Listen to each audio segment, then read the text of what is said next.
Hello guys, আসসালামু আলাইকুম। Welcome to my daily blog. তো এখন বাজে রাত 12টার। হঠাৎ আমার অনেক ক্ষুধা লাগে, তো কি খাবো?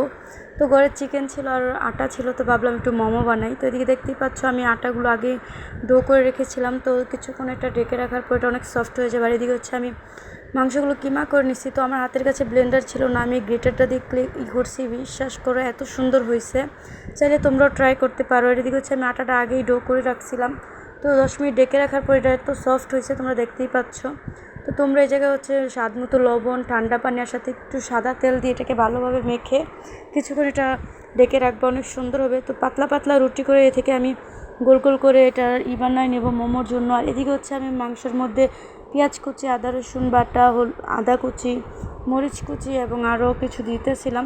তো তোমরা যে চাইলে সবজিও দিতে পারো, তো আমি এটা শুধু মাংস দিয়ে বানাবো। তো এই জায়গায় সয়া সস হলে আরও ভালো হতো, তো আমার কাছে ছিল না, শেষ হয়ে গেছে। তো স্বাদ মতো লবণ দিয়ে এটাকে ভালোভাবে মাখিয়ে নিতে হবে।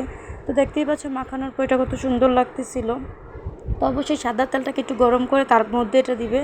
আর এদিকে হচ্ছে আমি গোল গোল করে বানানোর পর এগুলো হচ্ছে আমি সুন্দর করে শেপ নিয়ে নিব।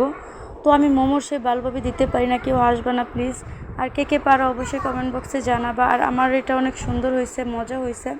তো অবশ্যই আমার চ্যানেলটাকে লাইক এবং সাবস্ক্রাইব করতে ভুলবো না। তো এদিকে হচ্ছে আমি গরম পানির মধ্যে কিছুটা তেল দিয়ে এটাকে সিদ্ধ করতে দিছি।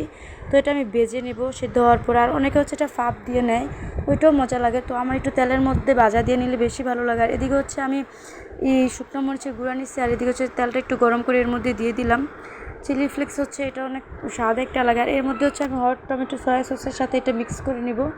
তো এই যে চিলি ফ্লেক্সটা, এটা হচ্ছে ভালোভাবে মিক্স করে নিলে অনেক ভালো লাগবে খেতে, একটু জাল জাল। তো যারা জাল খাও অবশ্যই এটা দিবার, যারা জাল না খাও তারা শুধু সস দিয়ে খেয়ে নিবা। বিশ্বাস করে এত মজা হয়েছে। আর এটা বানাতে বানাতে আমার প্রায় 2টার কাছাকাছি বাজছে, তারপর এটা বানাই আমি ঘরের মধ্যে বানাইছি এত রাত্রে।